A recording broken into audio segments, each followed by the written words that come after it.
In this session, we'll travel back behind the everyday experience of life lived through phones and brands.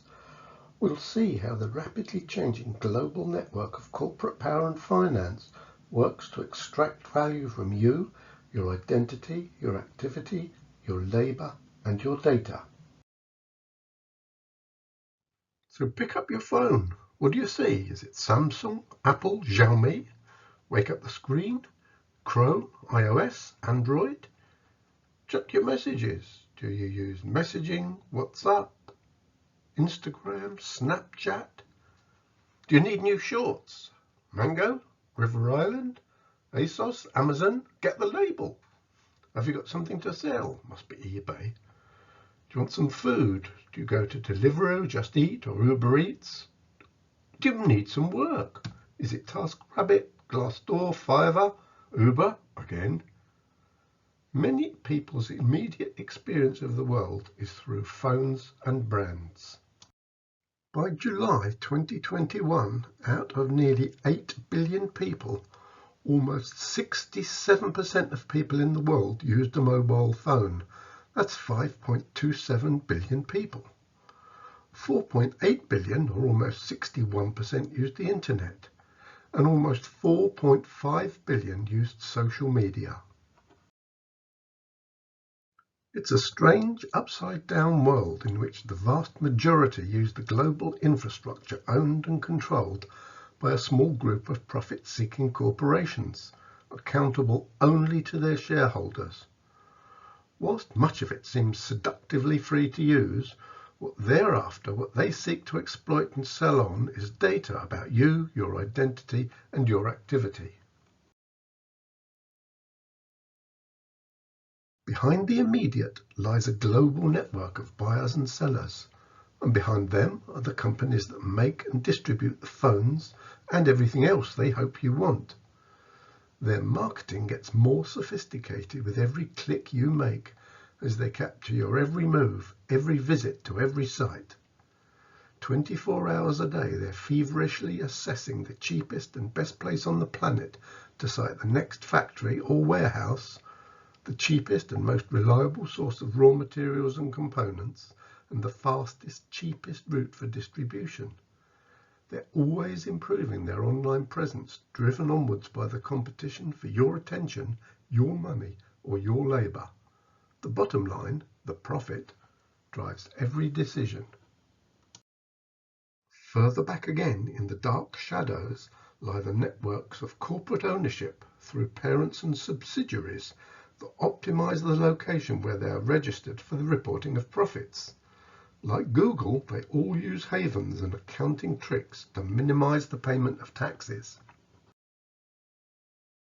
Rather than get involved in the messy business of production, much of it is subcontracted to companies, many of which use cheap and forced labor hidden from view behind a veil of fake investigations and outright denial.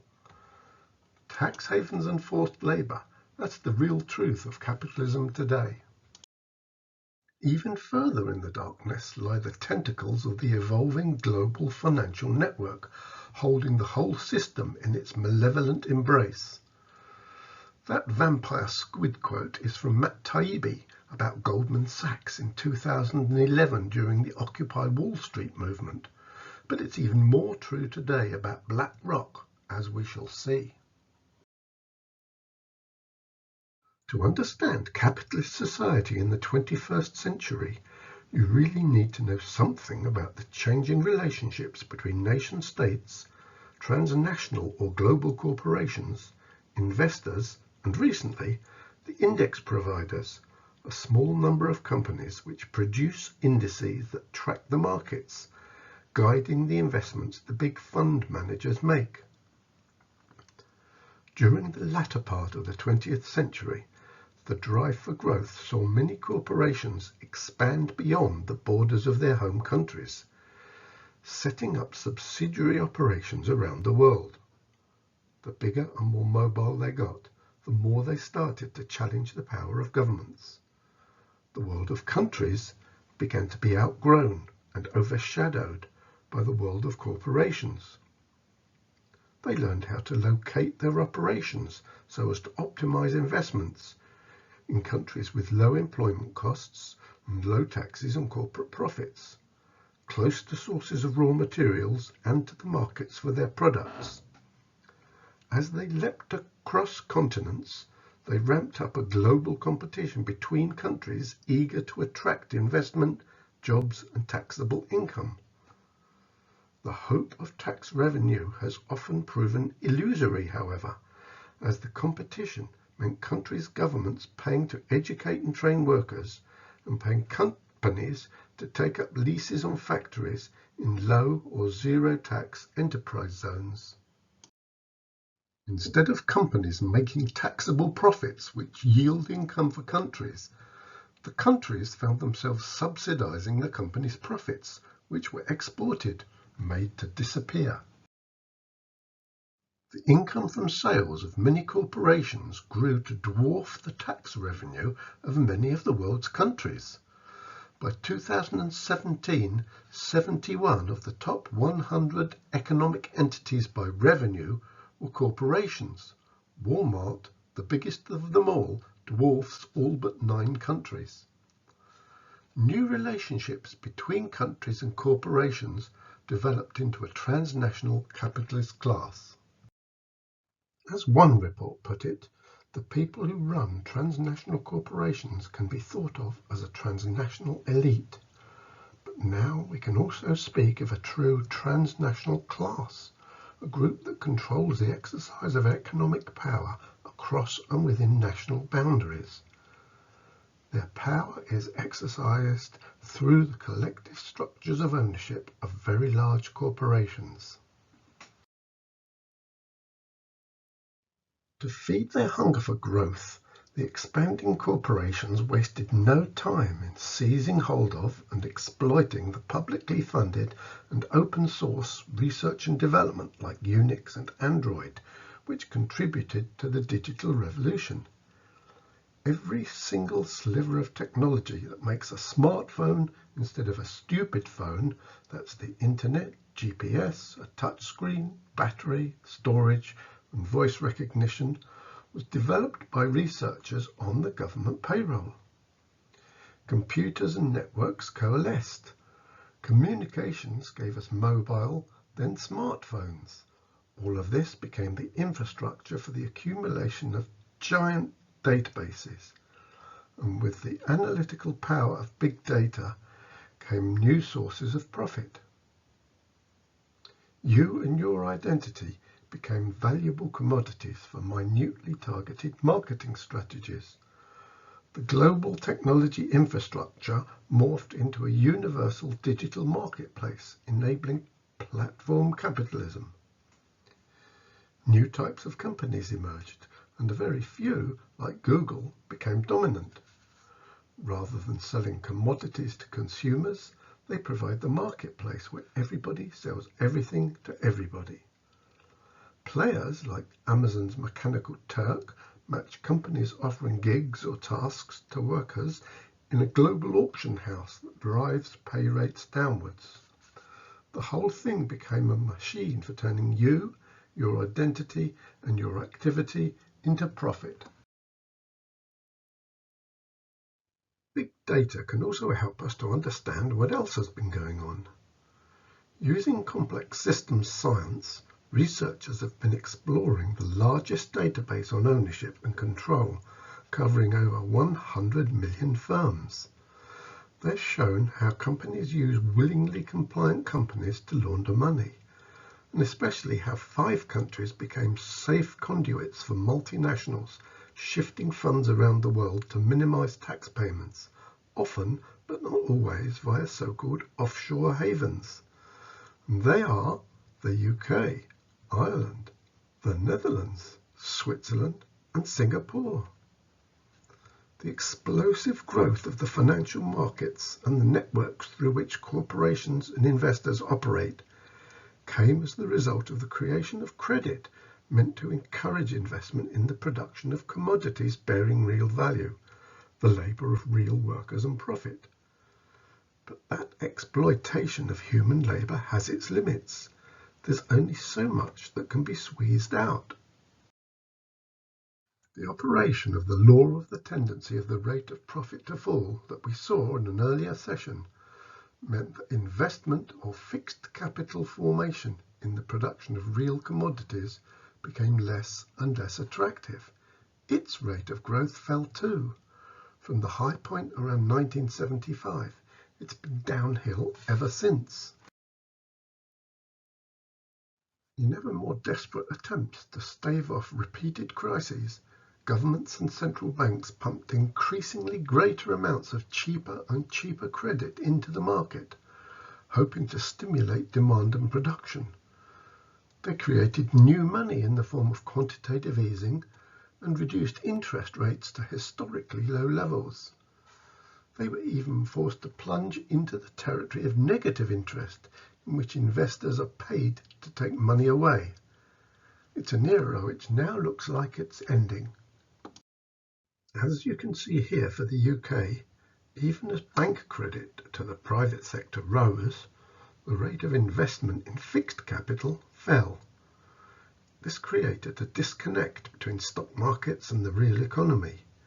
Investors preferred to take the handouts and invest in property and with fund managers who bought shares on their behalf, tracking the markets. Share values rose, not because the companies were investing in capital and producing more profits, but madly because more money was available to spend. The process generated a kind of positive feedback spiral. More credit feeds into rising stock market values, which attract more investment, which drives company values higher until the bubble bursts. Back in the real world, every additional pound or dollar of new credit encouraged less and less investment. As the vast accumulation of debt accelerated away from the real value being produced, measured in GDP, the gap, known as fictitious value, increased, and the value represented by every dollar or euro or pound shrank. It couldn't last. Cheap credit had to end sooner or later. Prices had to rise sooner or later.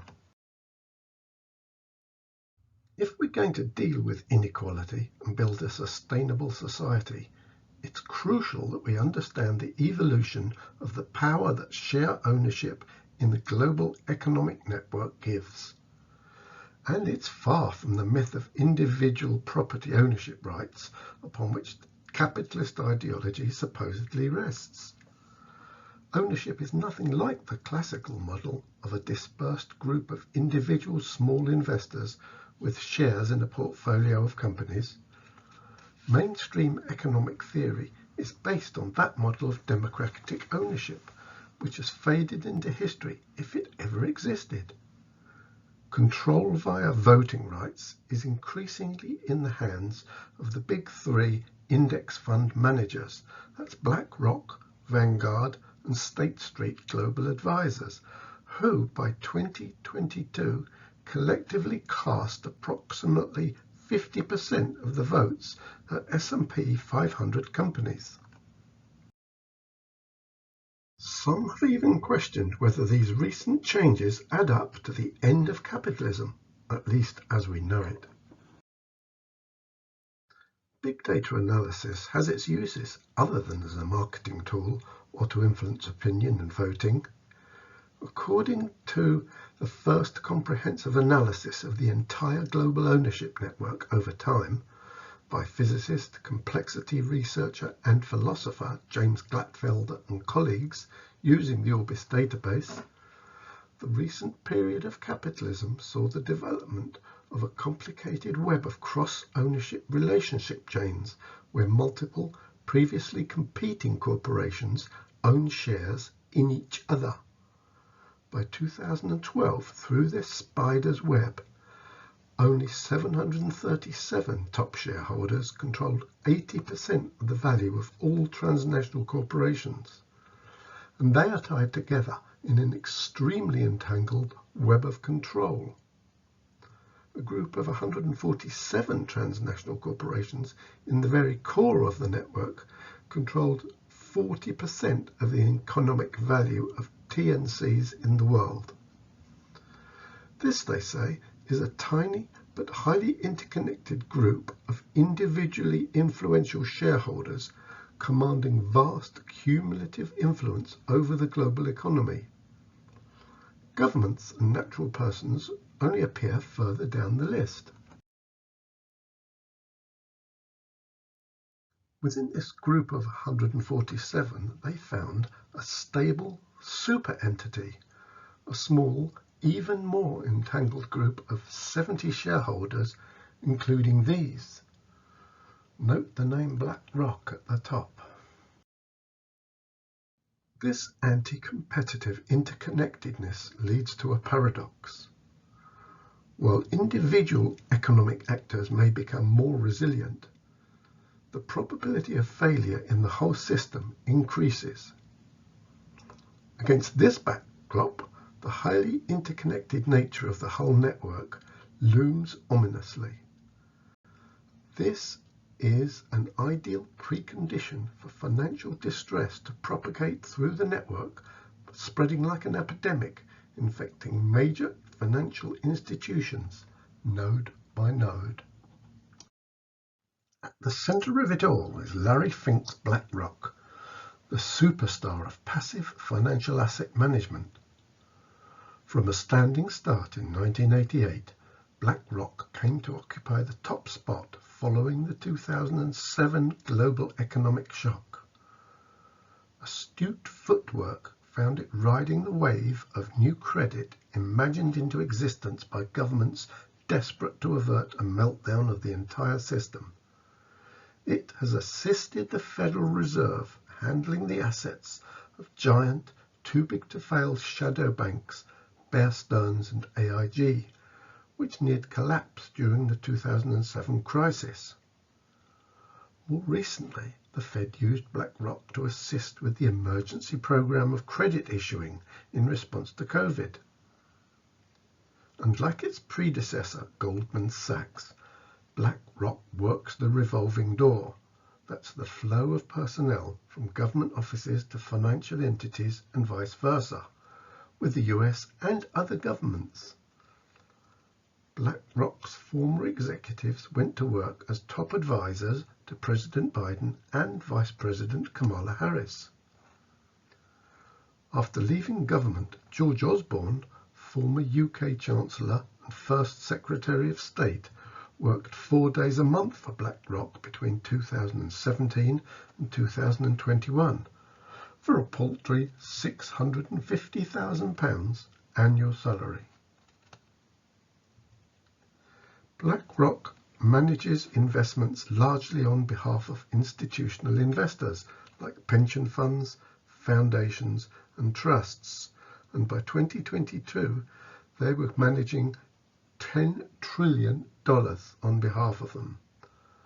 That's equivalent to more than 10% of the value of all companies listed on the New York Stock Exchange, or around 3 times the value of all companies listed on the London Stock Exchange.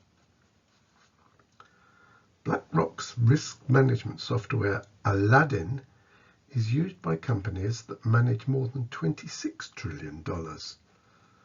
That's more than the US GDP of $23 trillion for 2021.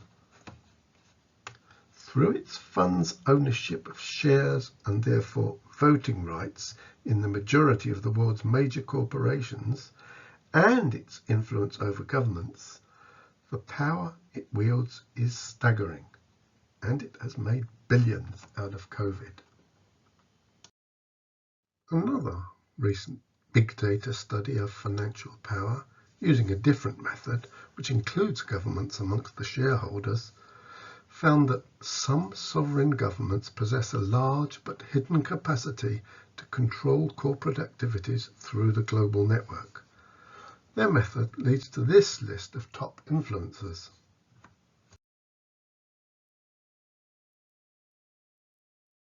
In recent years, the industry of wealth and funds management has boomed. Now Vanguard owns shares in BlackRock, and BlackRock owns shares in State Street, which are the three biggest operators. But don't forget the other big players like Warren Buffett's Berkshire Hathaway or David Booth's Dimensional. This is far from being just an insane game of imaginary numbers. As well as owning shares in each other, these fund managers buy the shares of all the companies operating in the real economy, exerting immense pressure on them to squeeze their workers for the profits that are passed to the investors. These mega asset managers control large stakes in multiple competitors in the same industries. The same investors hold shares in both Coca-Cola and Pepsi, and in every other company. The insistent drive for profit demands innovation, accumulation, concentration, and consolidation. It demands that corporations either destroy their competitors or eat them up through the process of mergers and acquisitions. To increase the scope for exploitation, it extends control and ownership to intellectual property and to every aspect of nature. You can see the whole process at work in the growing of food from this report from ActionAid. What could be more important? Do any of them care about the state of the planet or the conditions in which people are forced to work? Maybe they do, but only if they see a profitable opportunity, as the pace and pressure of the competition makes them blind to anything else. It's the system, the capitalist system. Which brings us to the question we'll be considering in the next and final session. What can be done?